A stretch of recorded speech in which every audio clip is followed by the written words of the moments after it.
Bismillahirrahmanirrahim. Assalamualaikum warahmatullahi wabarakatuh. Alhamdulillahi ala ihsanih wa syukru lahu ala taufiqihi wa amtinanih wa asyhadu an la ilaha illallah wahdahu la syarika lahu ta'ziman li sya'nih wa asyhadu anna Muhammadan abduhu wa rasuluhu da'ila ridwanih. Allahumma salli alaihi wa ala alihi wa ashabihi wa ikhwani hadirin dan hadirat yang dirahmati oleh Allah Subhanahu wa taala. Kita lanjutkan bahasan kita dari syarah kitab Tauhid karya Al-Imam Muhammad bin Abdul Wahhab rahimahullahu taala, dan kita ke bab yang terlewatkan, yaitu tentang qaulillahi ta'ala, firman Allah Subhanahu wa taala, innama dzalikumus syaitanu yukhawifu awliya'ah fala takhafuhum wa khafuni in kuntum mu'minin. Sungguhnya mereka itu tidak lain hanyalah syaitan-syaitan yang menakut-nakuti kalian dengan awliya'ah, yaitu penolong-penolongnya, yaitu orang-orang kafir Quraisy. Fala takhafuhum wa khafuni in kuntum mu'minin. Maka janganlah takut kepada mereka, tapi takutlah kepadaku jika kalian benar-benar beriman. Ayat ini atau bab ini berbicara tentang masalah salah satu ibadah yang sangat agung, yaitu al-khauf minallah, yaitu takut kepada Allah Subhanahu wa taala. Secara umum kita bisa membagi khauf sebagai berikut.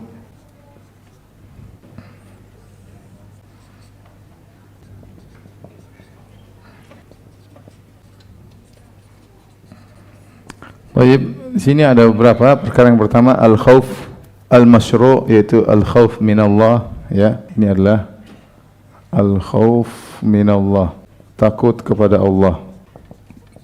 Akan tapi syaratnya harus disertai dengan ar-raja, berharap kepada Allah.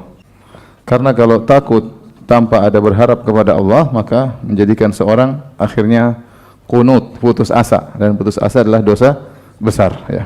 Yang akan kita bahas pertama adalah al-khauf al-masyru', khauf minallah, ya. Seorang berusaha untuk menanamkan pada dirinya rasa takut kepada Allah Subhanahu wa taala. Di sana ada beberapa sebab yang menjadikan seorang bisa menjadi takut kepada Allah Subhanahu wa taala. Yang pertama adalah, sebab pertama agar seorang takut kepada Allah, yaitu mempelajari nama-nama dan sifat-sifat Allah, ya. Seperti sifat Allah syadidul iqab, bahwasanya siksaan Allah sangatlah berat, ya. Kemudian bahwasanya Allah Subhanahu wa taala juga ghadiba, Allah marah, Allah murka bagi orang yang melanggar larangan-larangannya, dan siksaan Allah tidak ada yang bisa mengalahkan bagaimana dahsyatnya siksaan Allah Subhanahu wa taala. La yuthiqu wathaqahu ahad, ya. Tidak ada yang bisa menyiksa seperti siksaan Allah Subhanahu wa taala. Tidak ada yang bisa membelenggu seperti belenggunya Allah Subhanahu wa taala. Oleh karenanya Ibnu Mas'ud pernah berkata tentang takut kepada Allah. Beliau berkata, kafa bi khasyatillahi ilman. Cukuplah ilmu adalah merasa takut kepada Allah. Barang siapa yang memiliki rasa takut kepada Allah, berarti dia berilmu. Ilmu yang tidak mengantarkan seorang kepada takut kepada Allah, berarti ilmu tersebut bermasalah. Ilmu tersebut bermasalah. Karena Allah Subhanahu wa taala berfirman, innama yakhshallah min ibadihi al-ulama.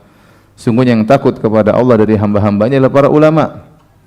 Kalau sebagian orang merasa dirinya semakin hari menuntut ilmu, tapi dia semakin tidak takut kepada Allah, berani bermaksiat, tidak menjaga lisannya, tidak menjaga pendengarannya, tidak menjaga pandangannya, ya, berarti ketahuilah ilmu dia bermasalah.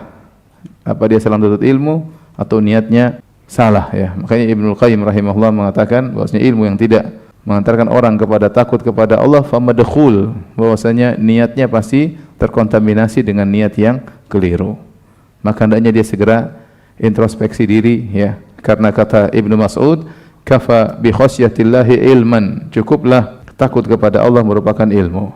Dalam riwayat yang lain beliau berkata, al ilmu khasyatullah, bahwasanya ilmu itu adalah takut kepada Allah Subhanahu wa taala. Kemudian di antara sebab yang membuat seorang bisa menjadi takut kepada Allah Subhanahu wa taala, ya, sebagaimana tadi kita isyaratkan tentang bagaimana mempelajari azab neraka jahanam. Kita tahu bagaimana azab Allah, ya, sangat pedih. Seperti firman Allah Subhanahu wa taala, lahum min fawqihim dhulalun minan nari wa min tahtiha dhulal, dzalika yukhawwifullahu bihi ibadah, ya ibadi fattaqun. Kata Allah Subhanahu wa taala, mereka orang-orang tatkala dibakar dalam neraka jahanam, ya, maka bertumpuk-tumpuk api dari atas mereka dan bertumpuk-tumpuk api dari bawah mereka. Dzalika yukhawwifullahu bihi ibadah. Dengan neraka inilah Allah memberi rasa takut kepada hamba-hambanya. Kemudian kata Allah Subhanahu wa taala, takutlah kepadaku wahai hamba-hambaku. Jadi kita baca tentang bagaimana siksa neraka, tentang kisah seorang pemuda. Ada anak muda, dia di suatu rumah, suatu hari dia pingin mampir di, atau sebaliknya saya lupa. Dia di rumah, terus ada seorang wanita lewat di malam hari, takut dengan binatang buas, maka mengetuk pintunya dan ingin mampir di rumahnya. Maka pemuda ini pun membiarkan wanita tersebut masuk ke dalam rumahnya karena darurat, tidak ada yang bisa menaungi wanita tersebut, ya. Maka di malam hari pemuda ini kemudian baca buku, baca kitab. Wanita ini pun antara tidur dan tidak tidur, sesekali dia melihat pemuda tersebut. Sampai akhirnya pemuda tersebut melakukan satu perbuatan yang aneh. Dia menyalakan lilin, lantas dia membakar-bakar tangannya. Dia membakar-bakar apa? Tangannya. Terus dia bakar-bakar tangan sampai tangannya mulai menghitam. Sampai akhirnya pagi hari, kemudian wanita tersebut, keesokan harinya, rupanya wanita ini bapaknya adalah ulama, gurunya pemuda ini. Ya, rupanya pemuda tersebut dia sedang bertarung dengan syahwatnya, ya. Godaan datang di malam hari, ingin mungkin melihat wanita tersebut, ingin menggoda wanita tersebut, maka dia pun ingat azab neraka jahanam, maka dia bakar apa? Jarinya, ya. Ya, akhirnya saya sempat tulis ini di internet, nanti bisa dicek, ya. Kalau tidak salah, akhirnya sang ayah akhirnya menikahkan wanita tersebut dengan lelaki tadi, karena dia tahu muridnya tersebut bertakwa kepada Allah Subhanahu wa taala. Ya, tapi antum jangan ikut-ikut kalau mau dapat anak guru bakar jari. Tapi ini dalil bagaimana, ya, al-ilmu khasyatullah. Ilmu itu takut kepada Allah Subhanahu wa taala. Di antara hal yang buat kita takut kepada Allah, kita ingat adab neraka. Kita saja api kita enggak kuat, lilin aja kita enggak kuat. Bagaimana dengan adab yang sangat pedih? Kalau kita terjerumus dalam maksiat, segera bertobat. Jangan pernah tunda. Kita enggak tahu kapan nyawa kita diambil oleh Allah Subhanahu wa taala. Di antara hal yang menjadikan seorang takut kepada Allah Subhanahu wa taala, seorang harus sadar dengan kekurangannya, ya. Bagaimana dia kurang dalam menjalankan ibadah kepada Allah. Dia salat kurang khusyuk, ya. Dia salat mungkin kurang, tidak tepat pada waktunya, terkadang mungkin tidak berjamaah dan yang lainnya, ya. Dia puasa, masih puasanya mungkin tidak sempurna, masih banyak hal yang dia tidak bisa sempurna dalam menjalankan ibadahnya kepada Allah Subhanahu wa taala. Bagaimana dia dengan orang tuanya, dia tidak bisa berbakti dengan baik, ya. Bagaimana dengan istrinya, dia kurang perhatian sama istrinya, anak-anaknya dia masih lalai, dia tidak didik anak-anaknya. Masih banyak kekurangan yang kita miliki, ya, dan kita tahu itu semua akan diminta pertanggungjawaban oleh Allah Subhanahu wa taala. Istri kita amanah, anak-anak kita amanah, harta, ya. Maka seorang kalau merenungkan hal ini, bahwasanya dirinya penuh dengan kekurangan, maka timbul rasa takut kepada Allah Subhanahu wa taala, selalu minta ampunan kepada Allah Subhanahu wa taala, karena dia tahu dia tidak sempurna, ya. Kita enggak usah bicara jauh-jauh, kita bicara tentang hubungan kita dengan istri kita saja. Belum tentu kita menjadi suami yang baik, ya. Ya, apalagi kalau kita bilang hubungan istri sama suami, ya, lebih parah lagi. Betapa banyak ibu-ibu yang berani sama suaminya. Saya tadi hari Minggu pagi ada sebagian ikhwan yang mengeluh, ya. Jadi intinya ini ikhwan-ikhwan, mereka sesama ikhwan menyerahkan sebagian urusan kepada ibu-ibu, istri-istri mereka juga. Kemudian akhirnya ibu-ibu tersebut melakukan kesalahan menurut pandangan ikhwan-ikhwan tersebut. Mereka tidak ada yang berani negur. Akhirnya mengadu kepada saya, ya. Padahal istri-istri mereka sendiri gitu loh. Subhanallah. Ini suami zaman now atau istri zaman now yang mendominasi apa? Suami-suami mereka. Jadi maksud saya, kita aja hubungan keluarga kita sama istri aja kita kurang benar, istri sama suami juga kurang apa? Kurang benar, ya. Tidak taat kepada suami, suka membantah suami, mengangkat suara di depan suami. Maka harusnya timbul rasa takut dalam diri kita, ya. Kesibukan kita mungkin dengan HP, dengan medsos, lupa untuk mendidik anak-anak. Anak-anak punya hak untuk kita candai, untuk kita ajak ngobrol, untuk kita jalan-jalan, kita tinggalkan itu semua. Terkadang kita malah main sama kawan-kawan kita, ya. Terus orang tua tidak pernah kita telepon, kakak adik tidak pernah kita hubungi. Itu saja sudah menunjukkan bahwasanya kita ini bakalan banyak ditanya oleh Allah Subhanahu wa taala karena banyak kewajiban yang tidak bisa kita tunaikan dengan baik. Kemudian juga di antara hal ya yang membuat kita takut kepada Allah Subhanahu wa taala yaitu bahwasanya kita takut karena kita bermaksiat kepada Allah Subhanahu wa taala baik sekarang atau kita khawatir bermaksiat di kemudian hari. Sekarang pun hari-hari kita penuhi dengan maksiat. Tidak ada di antara kita yang bisa terlepas dari maksiat ya.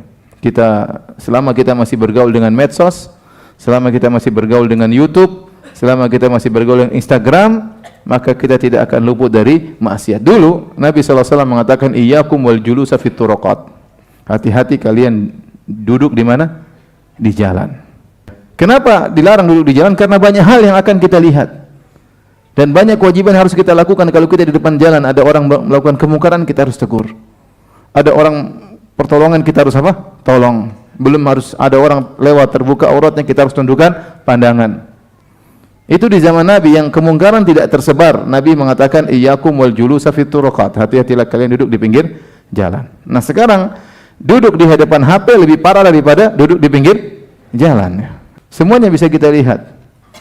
Wong kita mau dengar pengajian syekh saja iklannya kanan kiri apa? Cewek ya. Dengan secantik-cantiknya, semenor-menornya, seksi-seksinya. Ya. Menonton berita yang sampai berikan juga berita juga cewek ya. Apa ada reporter kemudian pakai cadar? Enggak ada. Nah, reporter kita lihat suaranya menarik, wajahnya menarik, bajunya menarik, bodinya menarik, semuanya menarik. Dan itulah kenyataan yang kita lakukan sehari-hari. Tentunya hal ini masuk dalam aset maksiat kita. Aset maksiat kita. Setiap hari kita mengumpulkan aset maksiat. Semoga Allah mengampuni dosa-dosa kita. Belum telinga kita mendengar yang macam-macam, belum lisan kita mengomentar yang macam-macam. Ya. Kalau dahulu Nabi sallallahu alaihi wasallam mengatakan man satara musliman, barang siapa yang menutup aib saudaranya. Sekarang kita ikut menyebarkan aib orang, ikut tajassus. Kata Nabi wala tajassasu wala tahassasu, jangan kalian mencari-cari kesalahan orang dengan lihat sana lihat sini, jangan kalian cari kesalahan orang lain dengan mendengar sana mendengar sini. Itu semua kita lakukan. Oleh karena mau saya para hadirin, tatkala kita tahu kita sedang bermaksiat, harusnya kita semakin takut kepada Allah karena kita tahu maksiat ini pasti membawa petaka bagi kita di dunia ataupun di akhirat. Maka tidak ada jalan lain, kita harus sering istighfar, harus sering bertobat kepada Allah Subhanahu wa taala.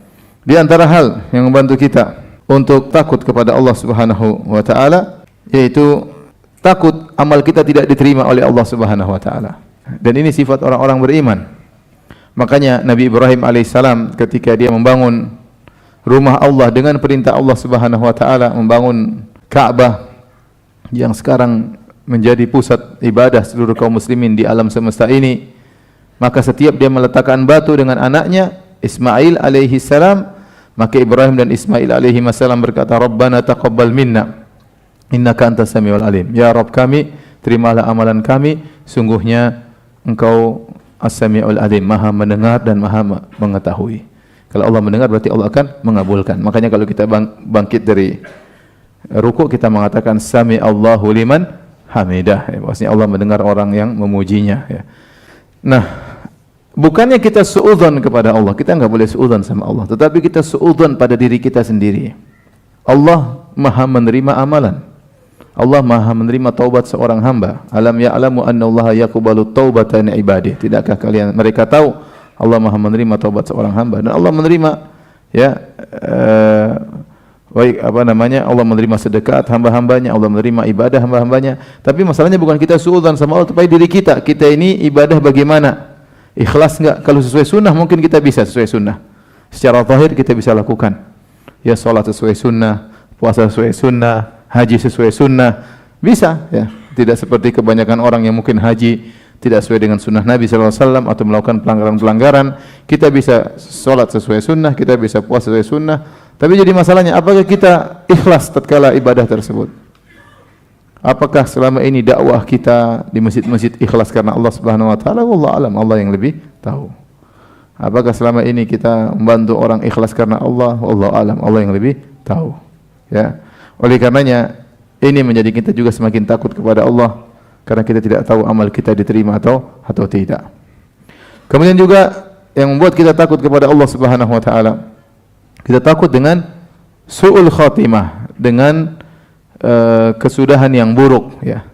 Bukankah Nabi pernah mengabarkan, ya, inna ahadakum la ya'malu bi amali ahlil jannah hatta ma yakunu bainahu wa bainahu illa dhira' fa yasbiqu alaihi alkitab fa ya'malu bi amali ahlin nar fa yadkhuluha. Sungguh benar-benar salah seorang dari kalian melakukan amalan-amalan surga sampai jarak dia dengan surga tinggal 1 hasta, tapi sudah kedahuluan takdir, maka di akhir hayatnya dia melakukan amalan-amalan keburukan, amalan-amalan penghuni neraka jahanam, kemudian dia meninggal, akhirnya dia masuk neraka jahanam.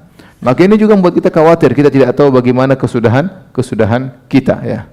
Makanya kita berlindung kepada Allah dari su'il khatimah, dari kesudahan yang buruk. Ini perkara yang menggelisahkan orang-orang saleh.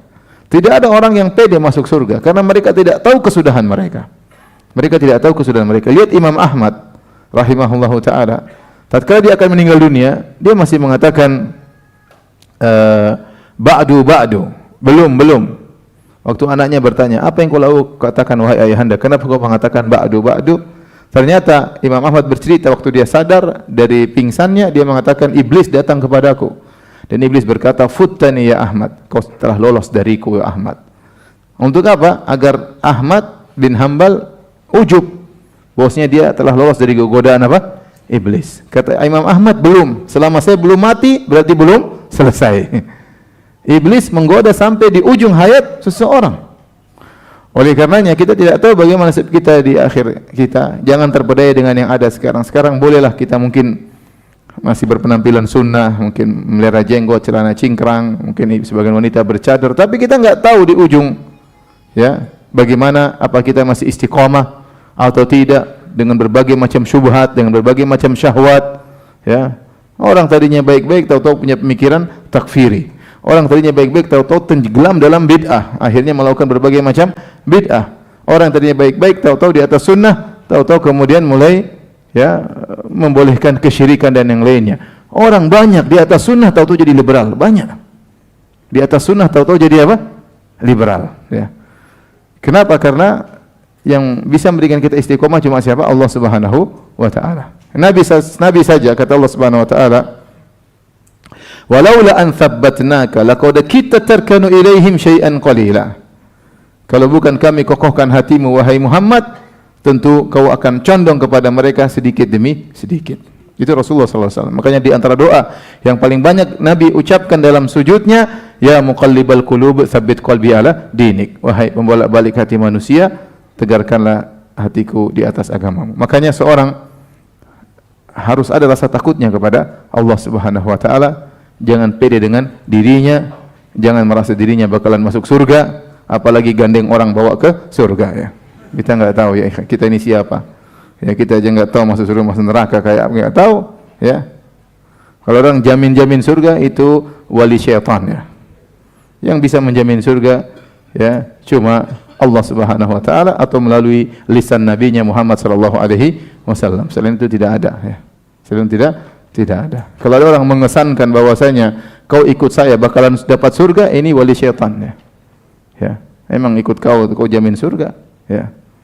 Enggak, yang jamin surga cuma Allah Subhanahu wa taala atau Nabi Muhammad sallallahu alaihi wasallam, ya, atas perintah Allah Subhanahu wa taala. Baik. Tetapi yang perlu kita ingatkan tadi bahwasanya khauf yang masyru' yang disyariatkan harus disertai dengan roja. Tidak boleh khauf secara sendiri, karena kalau orang hilang harapannya kepada Allah, pupus harapannya kepada Allah, maka dia terjumus dalam kunut. Wa may yaqnatu min rahmati rabbih illa dhalun. Tidak ada yang, ya, yang putus asa dari rahmat Allah kecuali orang-orang yang sesat. La yai'asu min rauhillah. Innahu la yai'asu min rauhillah illa al-qaumul kafirun. Kata Nabi Yakub kepada anak-anak, jangan kalian putus asa dari pertolongan Allah. Sungguhnya yang putus asa dari pertolongan Allah hanyalah orang-orang kafir. Maka kalau seorang memiliki khauf itu bagus, tapi jangan sampai berlebihan sehingga menghilangkan rasa rojaknya. Karena kita dituntut untuk takut kepada Allah dan juga dituntut untuk berharap kepada Allah Subhanahu wa taala. Maka seorang selalu di antara khauf dan raja, antara berharap dan takut kepada Allah Subhanahu wa taala. Dalam satu hadis dari Anas bin Malik radhiyallahu taala anhu, beliau berkata, dakhala Rasulullah sallallahu alaihi wasallam ala syabin wa huwa fil maut. Rasulullah sallallahu menjenguk seorang anak muda yang sedang sakit parah dan bakalan meninggal, sedang ihtidar. Ihtidar maksudnya menjelang mati, ya. Menjelang meninggal, ya. Jadi beda sakaratul maut. Sakaratul maut itu kepayahan yang dialami seorang menjelang kematian. Tidak mesti tatkala mau mati, ya. Sakarat bisa jadi datang sebelum meninggal dalam waktu. Ya, seperti Nabi SAW merasakan panas yang luar biasa. Nabi mengatakan la ilaha illallah inna lil mauti la sakarat. Sungguhnya pada kematian ada perkara yang berat, ya. Kepayahan yang dihadapi seorang meskipun dia masih belum meninggal. Tapi kalau sudah mau meninggal namanya halatul ihtidar, yaitu menjelang meninggal dunia. Maka Nabi menemui orang ini dan dia wahwa fil maut, akan meninggal dunia. Faqala, maka Nabi bertanya kepada orang ini, ke anak muda ini, kaifa tajiduka? Bagaimana kau dapati dirimu, kondisi hatimu? Ya, nuansa hatimu bagaimana menjelang kau meninggal ini? Maka dia berkata, arjullah ya Rasulullah wa akhafu dhunubi. Aku berharap kepada Allah ya Rasulullah dan aku takut dosa-dosaku. Maka Rasulullah SAW berkata, la yajtami'ani fi qalbi 'abdin fi mithli hadzal mautin illa a'tahu Allahu alladhi yarju wa amanahu min alladhi yakhafu. Kata Nabi SAW, tidaklah orang dalam kondisi demikian, dalam kondisi ihtidar akan meninggal dunia, ya. Malaikat maut mungkin sudah di hadapan dia akan meninggal dunia, tidak terkumpul dalam kondisi begini dua, yaitu raja dan khauf, takut dan berharap, kecuali Allah Subhanahu wa taala, ya, akan memberikan apa yang dia harapkan dan akan membuat dia aman dari apa yang dia takutkan. Maka ini menunjukkan bahwasanya khauf dan raja harus senantiasa bergandengan. Jangan sampai orang kebablasan takutnya, tidak ada khauf, akhirnya putus asa dan selalu suudzon kepada Allah Subhanahu wa taala. Dari apa yang saya sampaikan tadi, para hadirin hadirat yang dirahmati oleh Allah Subhanahu wa taala, menunjukkan bahwasanya khauf, al-khauf minallah, takut kepada Allah, ibadah yang istimrariyah. Istimrariyah itu continue, harus nantiasa dalam hati kita. Dari satu hari ke hari, dari waktu ke waktu, selalu rasa takut kepada Allah ada, ya, selalu rasa takut. Tatkala kita beramal soleh pun ada rasa takut. Jangan-jangan tidak diterima karena kita kurang khusyuk, kita kurang ikhlas, ya. Apalagi tatkala kita sedang bermaksiat. Ya, jangan-jangan kita meninggal dalam kondisi maksiat. Jangan-jangan Allah bongkar aib kita di dunia, jangan Allah bongkar aib kita di akhirat. Selalu ada rasa takut kepada Allah Subhanahu wa taala sampai kita meninggal dunia. Baik. Khauf yang kedua adalah al-khauf mubah yang disebut dengan al-khauf at-tabi'i. Itu namanya apa? Takut alami atau takut apa? Natural. Takut wajar, ya, takut yang wajar. Contoh takut sama singa. Takut senjata, takut sama senjata misalnya. Takut sama ketinggian. Sebagian orang takut sama ketinggian. Wajar, ya. Sampai ada sebagian ikhwan kalau naik pesawat tidak bisa di jendela. Karena di jendela dia pasti ketakutan, gemetar. Bukan dia bencong, dia jagoan. Cuma kalau sudah di pesawat jadi enggak berani. Dia harus di tengah atau samping kanan. Adapun kalau di pinggir jendela dia apa? Ketakutan. Enggak aja ada orang takut dengan tinggian. Takut ini boleh, hukumnya apa? Boleh, ya. Karena sifat manusiawi punya sifat rasa takut. Melihat singa ya takut, ya. Saya punya kawan, dia masuk hutan dengan peralatan lengkap, dengan senjata, kemudian naik mobil dengan tertutup, tiba-tiba di depan dia ada macan. Berhentilah dia. Kata dia, Ustadz, macan itu punya karismatik, ya. Begitu macannya ngaung, kata dia, lemas badan saya semua. Habis semua yang jagoan, otot-otot semua hilang. Jadi takut kepada macan itu wajar, takut kepada, ya, kalajengking wajar, orang takut ditusuk, biasa, ya. Itu bukan syirik, ya. Karena dulu saya pernah hadiri pengajian, ada yang ceramah, ya. Kita tidak boleh takut kecuali hanya kepada Allah. Tidak boleh takut kepada macan, tidak boleh takut kepada singa. Wah, ini gimana ini? Ini yang salafi cuma Tarzan kalau begitu. Siapa yang tidak takut sama macan, tidak takut sama singa? Terus siapa yang bisa bertauhid kalau begitu caranya? Ya. Allah sebutkan Nabi Musa alaihissalam takut kepada Fir'aun. Waktu dia melakukan kesalahan, dalam surat Al-Qasas kata Allah, fakharaja minha khaifan yataraqqab. Maka Nabi Musa pun segera pergi meninggalkan kota Mesir menuju negeri Madian, khaifan, rasa takut, yataraqqab, menanti-nanti bisa jadi kekhawatiran ketakutan yang dia takutkan itu menimpa dia tiba-tiba. Yataraqqab, yaitu dia menantinya jangan tahu-tahu dihadang, tapi dia rasa takut. Selama perjalanan dia rasa takut. Makanya begitu dia bertemu dengan bapak dua orang wanita yang soleha dan bapak yang soleh ini, maka dia mengatakan, falamma qassa alaihil qasas, tatkala dia cerita tentang kisahnya, bagaimana dia membunuh orang di Mesir, bagaimana Nabi Musa alaihissalam kemudian kabur ketakutan, kata bapak orang soleh tersebut, la takhaf najauta minal qaumidz zalimin. Jangan kau takut, ya. Berarti Nabi Musa masih terus takut, bayangkan. Gimana takut sama Fir'aun? Fir'aun pengikutnya banyak, ya. Nabi Musa bukan siapa-siapa, tidak punya senjata, bagi takut yang wajar. Takut yang wajar. Maka namanya takut tabi'i, ini takut yang dibolehkan dengan syarat. Syaratnya ada syarat tidak boleh ketakutan tersebut menghalanginya dari kewajiban atau perintah Allah. Contoh, semua orang takut namanya pedang. Anda lihat pedang ya takut. Tapi kalau dia ternyata terkena kewajiban jihad, maka dia harus berani. Dia harus kalahkan takutnya tersebut. Ya. Dia harus kalahkan takutnya tersebut. Padahal takut kepada pedang adalah takut yang tabi'i, takut yang wajar. Tapi tatkala berhadapan dengan perintah Allah, dia harus kalahkan takut tersebut. Kalau dia akhirnya mendahulukan takut dan meninggalkan perintah Allah, maka dia melakukan keharaman. Namanya takut yang haram, tapi tidak sampai pada derajat syirik. Karena tidak ada ibadah di situ, ya. Contoh apa? Contoh seorang takut lewat kuburan. Takut lewat kuburan itu syirik atau bukan? Lewat kuburan dia takut malam-malam. Boleh atau tidak? Tidak boleh, ya. Tetapi kenyataannya banyak orang yang takut. Kenapa dia takut? Dia takut setan muncul mau kenalan sama dia. Itu yang dia takutkan. Ya, dan itu terjadi di tanah air kita, memang setan menggoda. Apalagi didukung dengan banyak orang yang nonton film hantu-hantu, ya. Pada ketakutan, ya. Mau ke kamar atas minta ditemani. Mau ke toilet minta ditemani. Kalau udah ke toilet pintu buka sedikit. Siap kabur. Jadi ketakutan, dan itu kenapa? Karena terlalu banyak nonton film sehingga akhirnya, dan setan senang seperti itu. Setan tahu ini model-model penakut, maka dia akan datang menakut-nakuti, ya. Sebenarnya takut tidak boleh, tapi karena banyak kejadian yang nyata jin bisa mengganggu, maka kita masukkan pada takut yang tabi'i. Karena jin memang bisa keluar dan menggoda, mengganggu manusia. Ini orang lihat bentuk yang mengerikan, takut, dia wajar.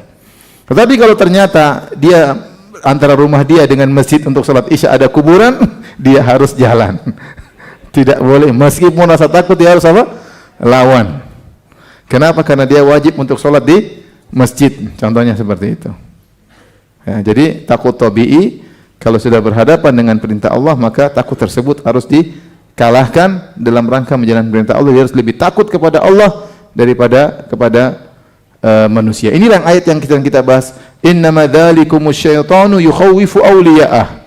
Itu hanyalah permainan syaitan, yang syaitan menakut-nakuti kaum muslimin dengan wali-walinya, yaitu dengan orang-orang Quraisy yang memiliki kekuatan, memiliki persenjataan yang kuat. Kata Allah, fala takhafuhum, jangan takut mereka. Berarti memang ada rasa takut tabi'i.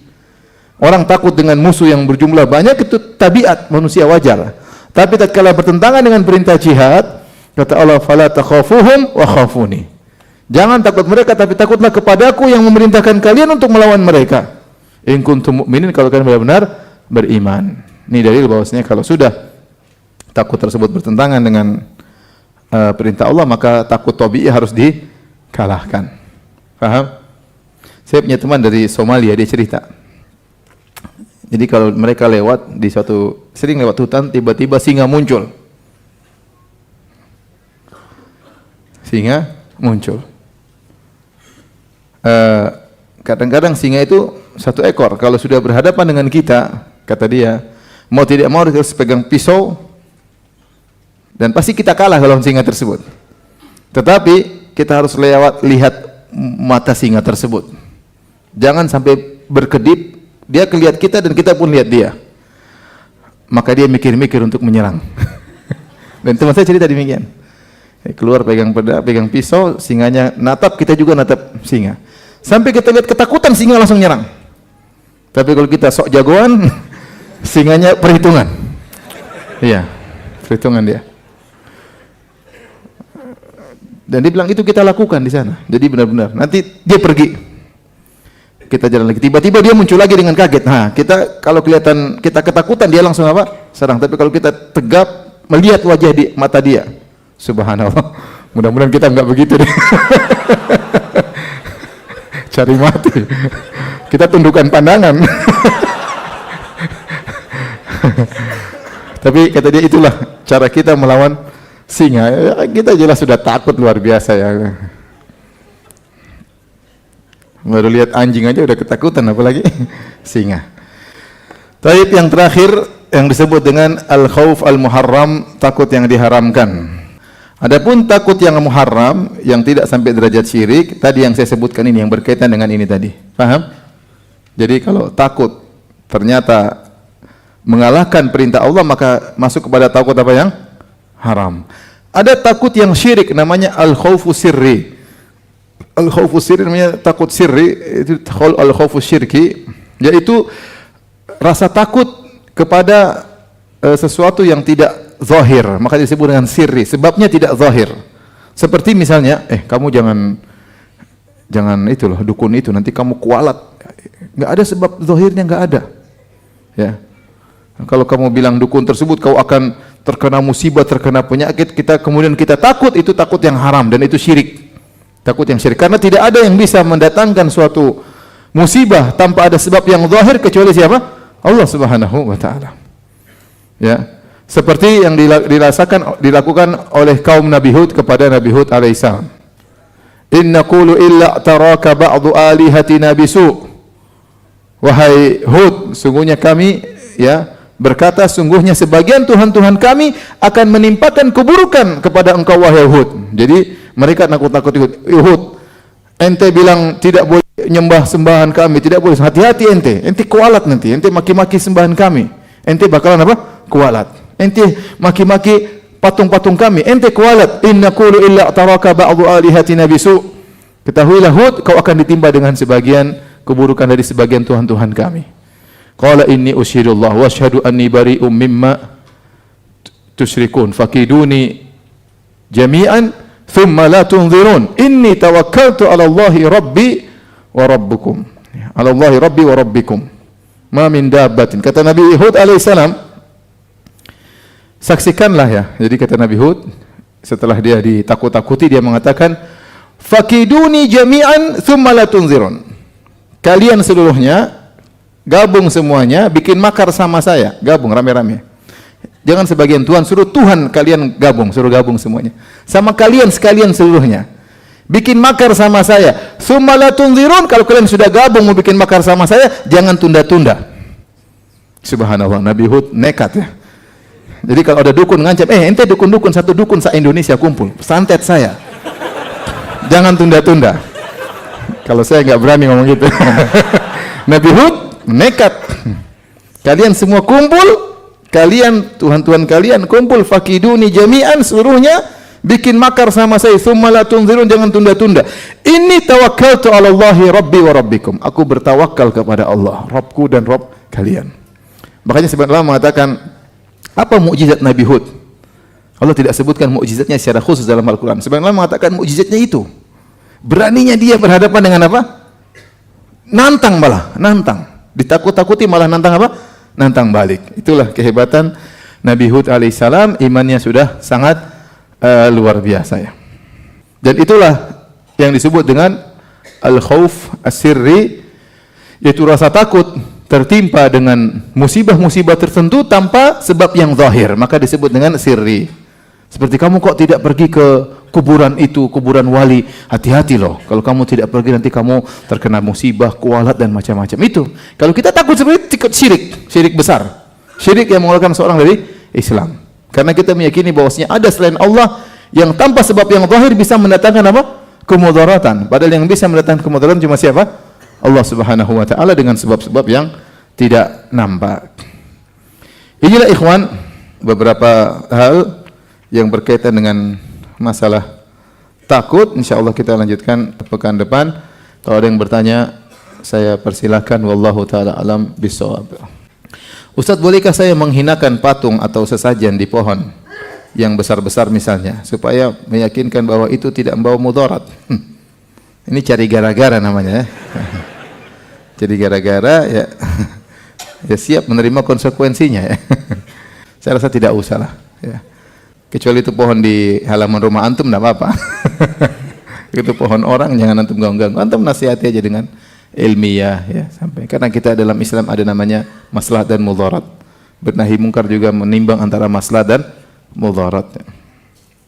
Apakah motivasi kita untuk beribadah? Apakah berharap pahala atau takut kepada Allah? Karena saya terkadang masih lebih banyak berharap pahala dibandingkan karena Allah Subhanahu wa taala. Kita beribadah ikhlas karena Allah Subhanahu wa taala dengan berharap dan takut dan cinta kepada Allah. Gabungan tiga-tiganya ya. Rasa takut, rasa berharap dan cinta kepada Allah Subhanahu wa taala. Adik perempuan saya terlihat berkholwat di kantor atau pacaran di kantor dengan suami orang. Dan adik saya juga sudah punya suami. Kebetulan kami satu kantor dan saya sudah menasihatinya. Apakah saya akan ditanya kelak di akhirat? Kalaupun ditanya, antum bisa menjawab ya. Karena antum akan menjawab kepada Allah, saya sudah nasihati adik saya. Tetapi bukan berarti sekali kita nasihati sudah selesai. Tidak. Selama dia adik kita, kita harus sayang sama dia. Kita ulang-ulang nasihati adik kita dan kita nasihati lelaki tersebut yang suami orang ya, nasihati juga dia. Ya, daripada terjadi fitnah yang tidak kita inginkan, musibah, maksiat dan yang lainnya. Tapi demikian saja kajian kita. Kurang lebihnya saya mohon maaf. Subhanakallah bihamdik, asyhadu an la ilaha illa anta, astaghfiruka wa atubu ilaik. Assalamualaikum warahmatullahi wabarakatuh.